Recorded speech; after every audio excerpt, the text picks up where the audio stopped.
جب نادر شاہ درانی جب اس نے ہندوستان پر حملہ کیا اور قبضہ وبضہ کر لیا، حالات نارمل ہو گئے، تو نادر شاہ درانی کا ایک وزیر شیعہ تھا جس کا نام تھا مہدی۔ مہدی نے کہا نادر شاہ سے کہ بھئی اب تو سب ہو گیا، اب ہم کو اجازت دیجئے، میں ذرا نجف جانا چاہتا ہوں۔ نجف کاہے کے لیے؟ کہا حضرت علی علیہ السلام کی زیارت کو، مولا کی۔ نادر نے کہا تم لوگ بھی شیعہ لوگ عجیب آدمی، مردے کی زیارت کو کیا پاؤ گے جا کے؟ مہدی نے کہا کہ میرا مولا عام انسان نہیں ہے، نجس چیز ان کی بارگاہ میں جا نہیں سکتی، اتنی عظیم ذات ہے۔ آج بھی کچھ اس انداز سے مہدی نے کہا کہ نادر کے دماغ میں کہا میں بھی چلوں گا۔ اب صاحب ایک برتن میں شراب، نجس ہے نا، ایک برتن میں شراب رکھی گئی، سیل کیا گیا، ایک کتا لیا گیا، چل پڑے۔ جیسے ہی حرم کا احاطہ آیا، سپاہی اپنی طرف کھینچ رہے ہیں، کتا اپنی طرف کھینچ رہا ہے۔ کتے میں طاقت زیادہ ہے یا یہ چار چار سپاہی کھینچ رہے ہیں؟ زنجیر ٹوٹ گئی، کتا الٹے پاؤں بھاگا۔ کہا یہ بات تو ٹھیک ہے لیکن شراب تو اندر آ گئی ہے۔ مہدی نے کہا کھولو۔ اب جو سیل توڑی گئی تو معلوم وہ تو سرکہ ہے، شراب اس میں ہے ہی نہیں۔ اس چیز کو دیکھ کر کے نادر بڑا جذباتی ہوا، آیا حرم امیر المومنین میں قبر میں مولا پر، جو تاج جیت کے لے گیا تھا یہاں سے، اس نے اپنا تاج قبر مولا پہ رکھ دیا۔ کہتا آقا تم ہو، مولا تم ہو، شاہ تم ہو، تمہاری بارگاہ اس لائق نہیں ہے کہ یہاں کتے لائے جائیں۔ جو لوگ تھے ان سے کہا مجھے میرے ہاتھ میں باندھو رسی، کتے کی طرح لے چلو علی کی بارگاہ میں۔ اب کسی کی ہمت نہ پڑے، ابھی تازہ تازہ معجزہ دیکھا ہے، کل کو جو ہاتھ باندھے گا اس کی خیر نہیں ہے۔ کہتے ہیں ایک دست غیب نمودار ہوا، رسی باندھی ہاتھ میں، لے کے آئے قبر تک، تاج رکھ دیا۔ آقا تم ہو، مولا تم ہو، مجھ کو تمہاری بارگاہ میں کتے کی طرح آنا چاہیے۔ اسی کے بعد سے ہے، سمجھے آپ، اس نے اپنے نام کے ساتھ لگا لیا کلب علی۔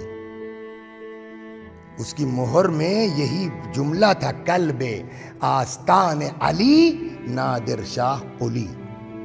اب یہاں سے نجف سے اصل سنانا یہ، نجف سے زیارت وغیرہ کر کے مہدی نے دیکھا معاملہ درست ہے، لے کے آ گیا کربلا۔ اس کو پہلے لے کے آیا امام حسین علیہ السلام کی بارگاہ میں، ایک ایک چیز سمجھانا شروع کی۔ یہ امام حسین کی قبر ہے، یہ علی اکبر کی قبر ہے، یہ حبیب ابن مظاہر ہیں، یہ شہداء ہیں، سب کی زیارت ویارت کروانے کے بعد اب لے کے آیا حضرت عباس کی قبر۔ یہ کس کی قبر ہے؟ کہا یہ حسین کے بھائی علی کے فرزند ابو الفضل عباس کی قبر ہے۔ نادر شاہ کے دماغ میں بات آئی نہیں، کہنے لگا جب یہ علی کے بیٹے ہیں، حسین کے بھائی ہیں، تو جیسے اصحاب کی قبر ساتھ میں ہے، بیٹے کی قبر پاس میں ہے، تو بھائی دور کیوں ہے؟ اب نادر نے، وہ مہدی نے لاکھ سمجھانا چاہا، ان کی خواہش تھی، ان کی وصیت تھی، لیکن اس کی سمجھ میں نہیں آ رہا ہے۔ اچانک، اب یہاں سے سنیے، اچانک شور گریہ بلند ہوا۔ کیا بات ہے؟ تو مہدی نے کہا کہ یہاں تو اکثر مصیبت زدہ آتے رہتے ہیں، کسی کے اوپر کوئی آفت آئی ہوگی، آیا ہوگا اپنے حالات کو درست کرنے کے لیے۔ کہا بلاؤ دیکھو کون ہے۔ تو ایک لڑکا جوان پکڑ کے لایا گیا۔ کیا بات ہے؟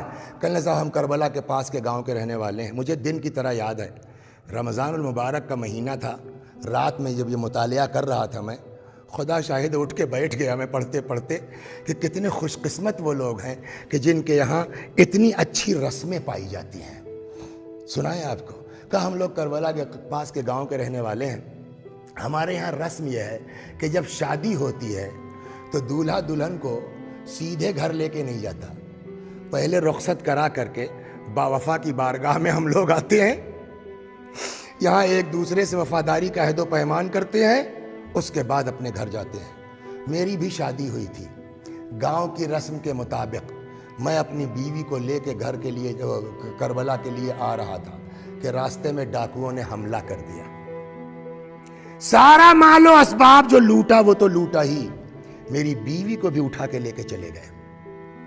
تو میں کہاں جاؤں؟ آیا ہوں یہاں۔ نادر شاہ نے کہا کہ بتاؤ کہاں کا واقعہ، کل تک تیری بیوی مل جائے گی۔ ایسا پکا عقیدے والا کہ اللہ مجھ کو تمہاری مدد کی ضرورت نہیں ہے۔ کسی نے کہا اے ذرا تمیز سے بات کرو، ہندوستان سے بڑا ظالم بادشاہ ہے، سنبھل کے۔ اس کے منہ سے نکل گیا کیا میرے مولا سے زیادہ طاقت اس کے پاس ہے؟ یہ جملہ نادر نے سن لیا، کہنے لگا ٹھیک ہے جاؤ، اگر کل تک تیری بیوی نہیں ملی تیری خیر نہیں ہے، بات ختم ہو گئی۔ اب دیکھیے، اول تو بیوی کا غم، مال کا غم، اور اب اپنی جان پر بھی آ گئی ہے۔ آ کے گر پڑا قبر عباس میں۔ آقا ابھی تک تو بیوی کا صدمہ تھا، ظالم بادشاہ کی تلوار بھی لٹک رہی ہے، چیخ رہا ہے چیخ رہا ہے۔ اتنے میں پھر شور اٹھا۔ کیا ہوا؟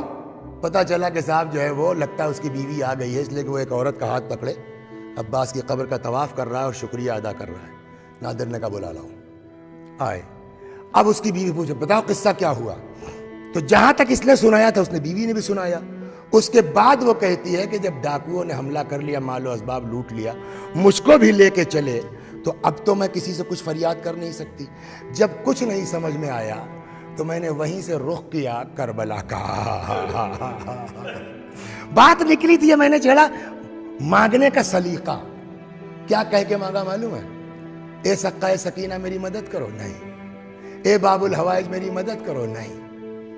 عجب جملہ کہا۔ کہتی جب ہر طرف سے مایوس ہو گئی میں تو میں نے رخ کیا کربلا کا، اور وہیں سے چیخ کے کہتی ہوں اے زینب کے بھائی، میری عزت تمہارے حوالے ہے۔ اے زینب کے بھائی، میری عزت تمہارے حوالے ہے۔ کہتی جیسے ہی میں نے یہ جملہ کہا ایک سوار نمودار ہوا، سارے دشمنوں کو تہہ دیکھ کیا۔ اچانک کیا دیکھتی ہوں؟ کربلا میں عباس کی قبر کے پاس اپنے شوہر کے قریب کھڑی ہوں۔ اللہ اکبر۔ بس بات وہی ہے، مانگنے کا سلیقہ۔ اس لڑکے کے ساتھ